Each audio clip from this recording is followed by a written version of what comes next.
আসসালামু আলাইকুম। বাঙালি রান্নাবান্নার আরো একটি নতুন পর্বে আপনাদের সবাইকে স্বাগত। আজকের পর্বে তৈরি করে দেখাবো ব্রেড ক্রাম্ব। নানা ধরনের স্ন্যাক্স তৈরি করার ক্ষেত্রে এই ব্রেড ক্রাম্বটা অত্যাবশ্যকীয় একটা উপাদান। দোকান থেকে চড়া দামে এই ব্রেড ক্রাম্বগুলো না কিনে আপনারা চাইলে খুব সহজে এটা ঘরেই তৈরি করে নিতে পারেন। আর সেই রেসিপিটাই আমি আজকে শেয়ার করেছি। আশা করছি আপনাদের সকলের উপকারে আসবে। ব্রেড ক্রাম্ব তৈরি করার জন্য অত্যাবশ্যকীয় উপাদান হচ্ছে ব্রেড। আমি এখানে 3টা ব্রেডের স্লাইস নিয়ে নিয়েছি। এবার একটা ব্রেড নাইফের সাহায্যে ব্রেডের চারিপাশের অংশগুলোকে কেটে নিচ্ছি। আপনারা যদি ব্রেড ক্রাম্বটাকে পরিমাণে বাড়িয়ে তৈরি করতে চান, সেক্ষেত্রে ব্রেডের পরিমাণটাকেও বাড়িয়ে নিতে হবে। এবার কেটে নেওয়া ব্রেডের সাইডের অংশগুলোকে আমি সরিয়ে নিচ্ছি, এটা আমরা পরবর্তীতে ব্যবহার করব। এবার ছুরির সাহায্যে এই ব্রেডগুলোকে সমান করে কেটে নিচ্ছি। এতে করে আমরা যখন এই ব্রেডগুলোকে ব্লেন্ডারে নিয়ে গুঁড়া করব, তখন খুব সহজে গুঁড়া করে নেওয়া যাবে। ব্রেডের টুকরাগুলো যখন কেটে নেওয়া হয়ে যাবে, তখন কেটে নেওয়া টুকরাগুলো আমি একটা ব্লেন্ডারের জাগে নিয়ে নিচ্ছি। আর সবগুলো ব্রেডের টুকরা ব্লেন্ডারের জাগে নিয়ে নেওয়া হয়ে গেলে এবার জাগের ঢাকনাটাকে লাগিয়ে দিলাম। আর এটাকে ব্লেন্ড করে গুঁড়া করে নিতে হবে। আর চেষ্টা করবেন একটু মিহি করে গুঁড়া করে নেওয়ার জন্য। আর দেখে নিশ্চয়ই বুঝতে পারছেন এটা কিন্তু খুব মিহি করে গুঁড়া করে নেওয়া হয়ে গেছে। এবার চুলায় একটা প্যান বসিয়ে দিয়েছি আর এর মধ্যে ব্রেডের গুঁড়াগুলা দিয়ে দিলাম। এবার চুলার আঁচ মিডিয়াম লো হিটে রেখে এই গুঁড়াগুলাকে ভেজে নিতে হবে। আর আমি ব্রেডের গুঁড়া ভাজার জন্য কিন্তু কোনো প্রকার তেল ব্যবহার করিনি।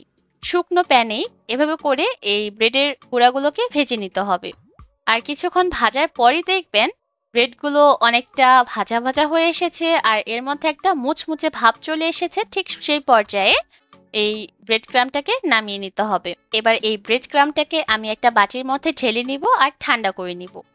ব্যাস তৈরি হয়ে গেল সাদা রঙের প্লেন ব্রেড ক্রাম্ব, যেটা আমরা সচরাচর দেখতে পারি স্ন্যাক্স তৈরি করার ক্ষেত্রে। এবার আরো একটা ব্রেড ক্রাম্ব তৈরি করব। তার জন্য আমি পাউরুটির সাইডের অংশগুলোকে আবারও ব্লেন্ডারে জাগে নিয়ে নিয়েছি আর খুব ভালোভাবে গুঁড়া করে নিয়েছি। এবার এই পাউরুটির গুঁড়াগুলোকে আবারও প্যানের মধ্যে দিয়ে দিলাম আর চুলার আঁচ মিডিয়াম লো হিটে রেখে এবার এই গুঁড়াগুলোকেও ভেজে নিতে হবে। চুলার আঁচ মিডিয়াম লো হিটে রেখে 10 থেকে 12 মিনিটের মতো ভাজলেই দেখবেন ব্রেড ক্রাম্বটা অনেকটা ঝরঝরা হয়ে এসেছে আর এর মধ্যে একটা মুচমুচে ভাব চলে এসেছে। ঠিক সেই পর্যায়ে এই ব্রেড ক্রাম্বগুলোকেও চুলা থেকে নামিয়ে একটা বাটির মধ্যে ঢেলে নিলাম। আর যখন এটা ঠান্ডা হবে দেখবেন এটা অনেকটাই মুচমুচে হয়ে যাবে আর এটা দেখতে অনেকটা বাদামি রঙের মনে হবে। এবার আরো একটা রঙের ব্রেড ক্রাম্ব তৈরি করব। একটা প্যানের মধ্যে আবারও নিয়ে নিলাম পাউরুটির গুঁড়া আর এর মধ্যে 1/4 চা চামচ দিলাম অরেঞ্জ ফুড কালার। এবার খুব ভালোভাবে নেড়েচেড়ে মিশিয়ে নিচ্ছি। আর যদি মনে হয় কালারটা একটু কম হয়েছে, সেক্ষেত্রে আরো কিছুটা রং ব্যবহার করতে পারবেন। চুলার আঁচ মিডিয়াম লো হিটে রেখে এই ব্রেড ক্রাম্বটাকেও আমি 10 থেকে 12 মিনিটের মতো ভেজে নিব। আর যখন এটা ভাজা হয়ে যাবে তখন একটা বাটির মধ্যে ঢেলে নিব। ব্যাস তৈরি হয়ে গেল অরেঞ্জ কালারের ব্রেড ক্রাম্ব, যেটা আমরা বাজার থেকে চড়া দামে কিনে এনে থাকি। আর যখন ঠান্ডা হয়ে যাবে তখন এই ব্রেড ক্রাম্বগুলোকে একটা এয়ারটাইট কন্টেনারে রেখে সংরক্ষণ করতে পারবেন কমপক্ষে 1 মাসের মতো।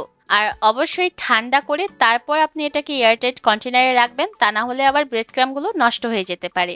একদম সহজ উপকরণে ঘরে আপনারা 3টা ভিন্ন রঙের ব্রেড ক্রাম্ব তৈরি করে নিতে পারেন।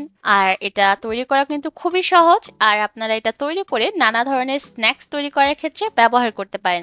আশা করছি আমার আজকের এই সহজ ব্রেড ক্রাম্বের রেসিপি আপনাদের কাছে ভালো লেগেছে। এখন আর চড়া দামে ব্রেড ক্রাম্ব বাইরে থেকে কিনে আনতে হবে না, আপনারা যে কোনো সময় এই ব্রেড ক্রাম্বটা ঘরেই তৈরি করতে পারবেন। আজকের মতো এখানে বিদায় নিব। সবাই অনেক ভালো থাকবেন। আল্লাহ হাফেজ।